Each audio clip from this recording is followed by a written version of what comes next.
Why does a woman 24/7 have to prove to a man that she is good enough? प्रकृति और पुरुष एक दूसरे के पूरक है. Feminism is not a new concept to India. ये वो देश है जो अहिल्याबाई होलकर का देश है. जो भी पर्ची पे लिखकर उनकी रिसर्च टीम उनको दे देती है, उससे वो इस देश के युवाओं को और इस देश के देवतुल्य मतदाता को भ्रमित करने का प्रयास कर रहे हैं. अब तक भारतीय राजनीति में जब महिला अधिकारों की बात होती तो महिला सशक्तिकरण जैसे शब्दों का इस्तेमाल किया जाता था, लेकिन अब जो है वो समय बदल रहा है. जब जो पॉलिटिशियंस हैं जेंजी का इस्तेमाल कर रहे हैं, तो वहीं एक दूसरा बज़वर्ड जो सामने आया है वो है पेट्रियार्की. ज़्यादातर पॉलिटिकल पार्टीज जो हैं वो अपने ओपोनेंट्स के ऊपर टारगेट करने के लिए इस शब्द का इस्तेमाल कर रहे हैं. खासकर जो बीजेपी है और वो कांग्रेस इस शब्द का इस्तेमाल जो है वो बखूबी कर रही है. नीता के पंच में मैं 5 बड़े मुद्दों के ऊपर इस बहस के राजनीतिक मायने आपको समझाऊंगी और ये भी समझाऊंगी कि कैसे ये बहस सरकारी योजनाओं से आगे बढ़कर मानसिकता पर अब आकर ठहर गई है. सबसे पहला पॉइंट या फिर कहें सबसे मेन पॉइंट जो है, जो इस नैरेटिव को सेट करता है, वो है नई भाषा बनाम पुरानी फ्रेमिंग. कांग्रेस ने जो है वो क्लियर कट पर जो गियर्स हैं वो बदल दिए हैं. पहली बार किसी भी राष्ट्रीय दल के नेता ने खुले मंच से पेट्रियार्की जैसे शब्द को राजनीतिक हथियार के रूप में इस्तेमाल किया है और ओपोनेंट्स को टारगेट किया है. नेता विपक्ष राहुल गांधी अब सिर्फ महिला सुरक्षा या फिर कहीं योजनाओं की बात नहीं कर रहे हैं, वो अब उस मानसिकता पर भी हमला बोल रहे हैं जो महिलाओं को सिर्फ बाउंड्री के तहत समेट कर रख देती है, चाहे वो बेटी के रूप में हो, पत्नी के रूप में हो या फिर मां के रूप में हो. नेता विपक्ष ने छात्रों की गूंज में इसके मुताल्लिक क्या कहा, आइए सुनते हैं. Why does a woman 24/7 have to prove to a man that she is good enough? वहीं भारतीय जनता पार्टी अपनी पुरानी और आजमाई हुई नारी शक्ति नैरेटिव पर कायम है. वो फोकस कर रही है गरिमा, आर्थिक स्वतंत्रता और प्रतिनिधित्व पर.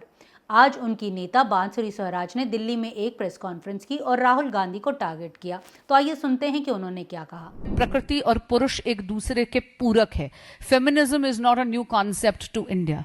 ये वो देश है जो अहिल्याबाई होलकर का देश है.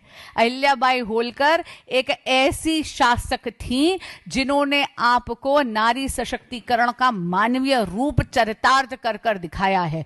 इस देश की किसी भी मातृशक्ति को राहुल गांधी जी से नसीहत की जरूरत नहीं. पॉइंट नंबर 2, ये जो पूरा का पूरा नैरेटिव है या फिर कहें बहस ने भाजपा को कांग्रेस के मैदान में खड़ा कर दिया है या फिर कहें दोनों को आमने सामने खड़ा कर दिया है. अब भाजपा को सिर्फ योजनाओं का हिसाब नहीं देना पड़ रहा है, उसे सांस्कृतिक और वैचारिक मैदान पर भी जवाब जो है वो देना पड़ रहा है, और वो भी कांग्रेस पार्टी के नैरेटिव के अकॉर्डिंग. बांसुरी स्वराज जब प्रेस कॉन्फ्रेंस कर रही थी तो उन्होंने कांग्रेस पर तीखा हमला बोला और बोला कि कांग्रेस के नेता जो हैं वो बीजेपी के नेताओं पे किस तरह तंज कसते हैं. खुद राहुल गांधी के मुताल्लिक उन्होंने जो है वो उदाहरण दिया. जो भी पर्ची पे लिखकर उनकी रिसर्च टीम उनको दे देती है, उससे वो इस देश के युवाओं को और इस देश के देवतुल्य मतदाता को भ्रमित करने का प्रयास कर रहे हैं. आइए जरा ट्रैक रिकॉर्ड देखते हैं. Let's look at the report card of the Congress party. क्योंकि अगर पेट्रियार्की स्मैश करनी है तो फिर ये तो कांग्रेस पार्टी से ही शुरुआत करनी चाहिए ना, राहुल गांधी जी को. उनसे जो एक अक्षम्य पाप हुआ है 22 अगस्त को, जहां पर उन्होंने he resorted to cheap innuendos and locker room talk, where we saw a 56-year-old man behaving in a juvenile manner.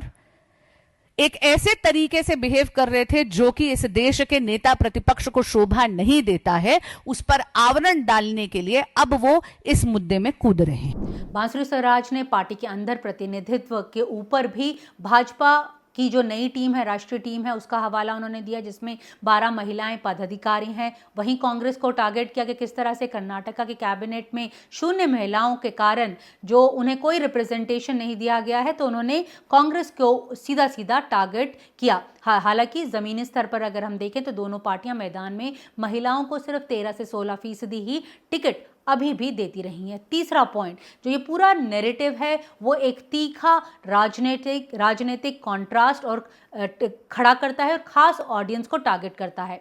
Smash the patriarchy एक भावनात्मक, युवा और आक्रामक नारा है। ये कांग्रेस को रैडिकल और मॉडर्न दिखाता है, जबकि भाजपा को पारंपरिक दिखाता है। और साथ में खासकर अगर हम बात करें मनुस्मृति के संदर्भ में के बाद उसे एक पारंपरिक पार्टी दिखाता है।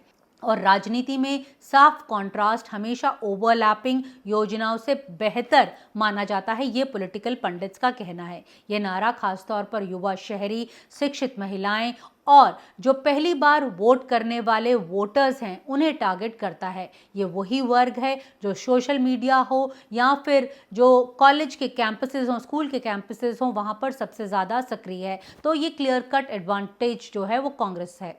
चौथा पॉइंट, ये भाजपा जो क्या इसे काउंटर कैसे कर रही है, भाजपा का जवाबी हमला क्या है। भाजपा का कहना है कि ये सिलेक्टिव फेमिनिज्म है और वो टारगेट कांग्रेस को महिला आरक्षण के ऊपर भी कर रही है। भाजपा के नेता पूछ रहे हैं कि सिर्फ मनुस्मृति पर ही क्यों हमला किया जा रहा है, 3 तलाक और चाइल्ड मैरिज या फिर दूसरी प्रथाओं पर कांग्रेस क्यों चिप्पी साधी हुई है। वो राहुल गांधी के रुख को सिलेक्टिव फेमिनिज्म बता रहे हैं।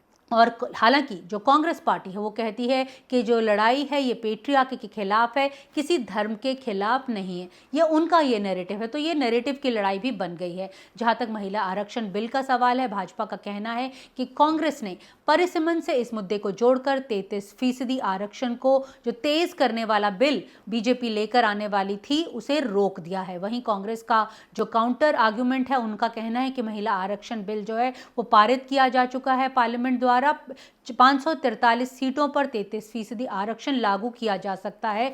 आज भी इसे परिसीमन से जोड़कर नहीं देखा जाना चाहिए।